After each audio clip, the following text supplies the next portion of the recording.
nag-andam na ko sa akong vote for the ABS-CBN franchise.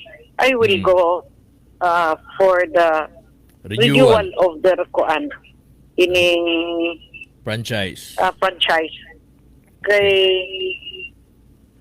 they are also proven untested. Although, doon na tayo some comments sa ubang mga empleyado sa ilang behavior, but this is personal. So, ang atong buhaton ani, what is good, nga labi na gayod nga daghan po kayong mga atong mga igsuon nga nakatrabaho sa ABS, muna'y atong tumong.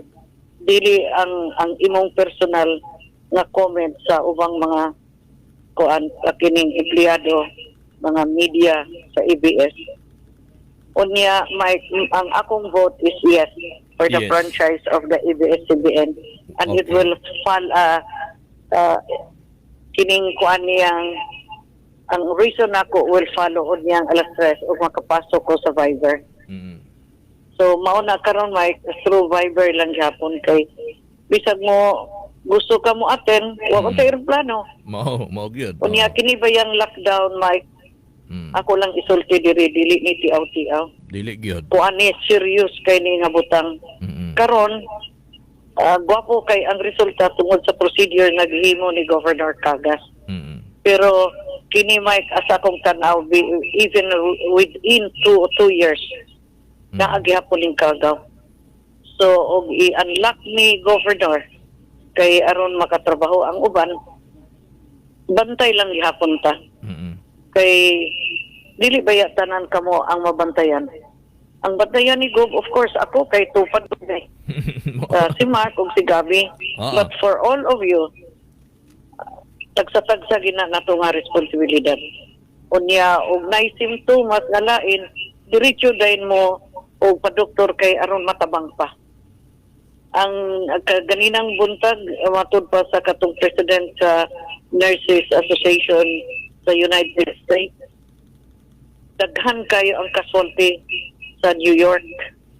Unya, nangutana si Gob, ka asa to akong mga paryente, asi nga mga doctors, atong una daw, dinha sila nagpuyo sa New Jersey. Yes. Pero karon ang usa akong nadunggan nga murag nasa Milwaukee. New York kapon, part of New York, pero layo na kayo. Okay. So, ug wa nay lockdown, Mike, ato lang gihapon paghangyoon ang mga tao, pagbantay lang jud mo. Distancing lang gihapon. So, nindot sa ni COVID, Mike, kay nga no, ang katong mga lalaki nga lihok kayo or ang mga babae bang lihok. Paputol ang kalihukan kay hadlok man. Diba katawanan pero tinuod ba yan, Mike? Tinuod bitaw. Mahadlok na. So, ang katong mga lihok, gawas nimo. Ambot lang ang uban nimo. Kanang mga extracurricular activity. Nindot ng COVID kay way manglakaw. Pitol gid. Unya mapugos gid tan-aw siyang asawa kada adlaw gikas buntag hangtod sa gabi. Ayun na pagdugay ang mga gulay atong ipang apod-apod kay malataon niya ni. Yes, ma'am. Ma'am, pasalamat daw ang mga taga Bulton og sentro sa Bulton og sa Purok 3 sa Bulton sa iwasa lang ang malalag, pamilya. Mike. Yes, ma'am. Kay akong gipili ang malalag kay murag minus ang gulay nila diha. Ang sa malalag tingali ang daghan diha is gabi, ubi. Okay. Pero kanang mga gulay nga gipangatag nato karot, bagyo bean. Di ka nagbansalan.